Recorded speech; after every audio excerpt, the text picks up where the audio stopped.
सुबुही जी, सुबुही जी, आपको लगता है कि ये जड़ यही है कि झूठ लड़के बोलते हैं, चाहे वो किसी भी धर्म के हों। चलिए, हम यहाँ हिंदू मुसलमान नहीं करते, किसी भी धर्म के लड़के हों, वो अगर अपने धर्म से अलग लड़की के प्यार में पड़ते हैं, शादी करना चाहते हैं, उसके नजदीक आना चाहते हैं, तो उन्हें झूठ बोलने की जरूरत पड़ती है आज भी। क्या सुबुही जी आपको लगता है कि हमारा समाज ऐसा है, इतना संकुचित है, खुला हुआ नहीं है? जी सही जी, सबसे पहले तो मैं ये बोलूंगी कि हम इतना डिफेंसिव क्यों हो रहे हैं कि चलिए हिंदू मुस्लिम नहीं करते हैं। मैं आपको लाइव टीवी पे बोल रही हूँ, आप मुझे 5 एग्जांपल्स ऐसे गिनवा दीजिए जिसमें किसी हिंदू लड़के ने अपनी आइडेंटिटी छुपा के किसी मुसलमान लड़की से शादी करी हो। दूसरी बात मैं ये बोलना चाहती हूँ कि देखिए, अब हमें ये प्रूव करने की जरूरत नहीं है कि हम ये बोलें कि लव क्या जिहाद आप ये कहना चाहती हैं कि करता। मुस्लिम लड़के जो हैं वो अपनी आइडेंटिटी छुपा के हिंदू लड़कियों से शादी करते हैं? खुले तौर पे, साफ तौर पर आप ये कहना चाह रही हैं? सही जी, मैं खुले तौर पे 3 चीजें बोलना चाहती हूँ। मुसलमान समाज के बहुत लड़के जो जिहाद को एक लव की फॉर्म में प्रमोट कर रहे हैं, वो या तो अपनी आइडेंटिटी छुपा के हिंदू लड़कियों से शादी करते हैं और बाद में रिवील करते हैं कि वो मुसलमान है, जैसे कि तारा सहदेव के साथ हुआ था। वो शादी रंजीत कोहली से करती है, बाद में पता चलता है कि वो तो रफीकुल हसन थे और उन पे धर्म परिवर्तन का दबाव बनाया गया था, मार पिटाई भी करी गई थी। या फिर प्रेशराइज करते हैं लड़की को और जब वो नहीं मानती है तो उसके दिमाग में गोली मार देते हैं सरे चौराहे पे, जैसे निकिता तोमर को तौसीफ ने मारी है बल्लभगढ़ में। या फिर कुछ भी नहीं करते हैं तो पहले उनसे शादी कर लेते हैं और उनको बाद में धर्म परिवर्तन के लिए इमोशनल ब्लैकमेल करते हैं।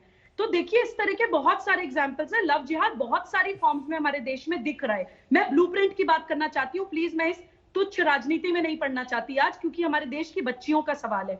ब्लूप्रिंट मैं देती हूं, मैं बताती हूं क्या होना चाहिए। या तो आप यूनिफॉर्म सिविल कोड अप्लाई करिए, कोई किसी तरह की special marriage act, Hindu marriage act, Christian act, Muslim act, कुछ अप्लाई ना उस देश में, uniform applicability of civil laws.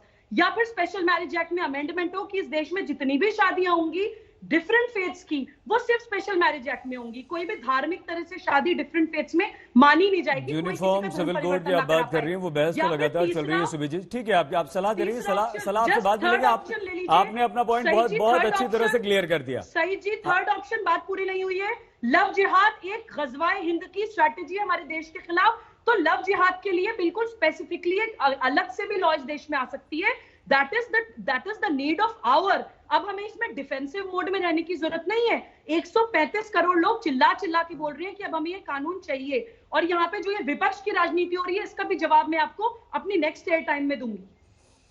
Mohsin Raza जी, शुरुआत हम इस चर्चा की आप ही से करना चाहते थे, और उसका कारण बहुत सीधा सा ये है कि आपके मुख्यमंत्री, उत्तर प्रदेश के मुख्यमंत्री योगी आदित्यनाथ जी ने, मोहसिन रजा जी, ये तो कह दिया कि हम बेहद सख्त कानून लाएंगे, लेकिन उसका कोई ड्राफ्ट अभी तक सामने नहीं आया है। क्या हमें इंतजार करना होगा, या आप बता सकते हैं कि ये लव जिहाद कानून क्या होगा और लव जिहाद को आप कैसे परिभाषित करते हैं? मोहसिन जी। आए हैं भारतीय जनता पार्टी की सरकार ने, हमेशा विपक्ष ने उसका विरोध इसलिए किया है क्योंकि विपक्ष कहीं उसमें अपनी गंदी ओछी राजनीति करता है, वोट बैंक की राजनीति देखता है, तुष्टीकरण की राजनीति देखता है। हम जनता का हित देखते हैं।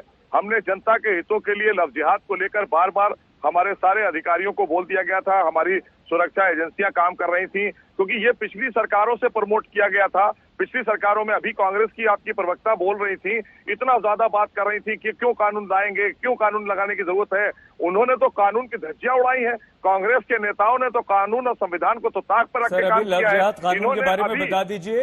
विपक्ष पर हमला करने का आपको खूब मौका मिलेगा, आप करते ही रहते हैं।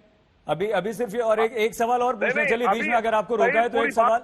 हाँ, नहीं, पूरा आपको पूरा बात होने दीजिए। बिल्कुल पूरी बात होने दीजिए। अरे अभी आपने कल देखा, कल एक शायर ने आतंकवाद, उसी शायर ने सोनिया गांधी के लिए एक शायरी लिखी थी, तो वो अच्छा है। जो आतंकवाद के समर्थन में जाए वो कांग्रेस को सूट करेगा, और जो कानून जनहित का होगा वो इन्हें सूट नहीं करेगा।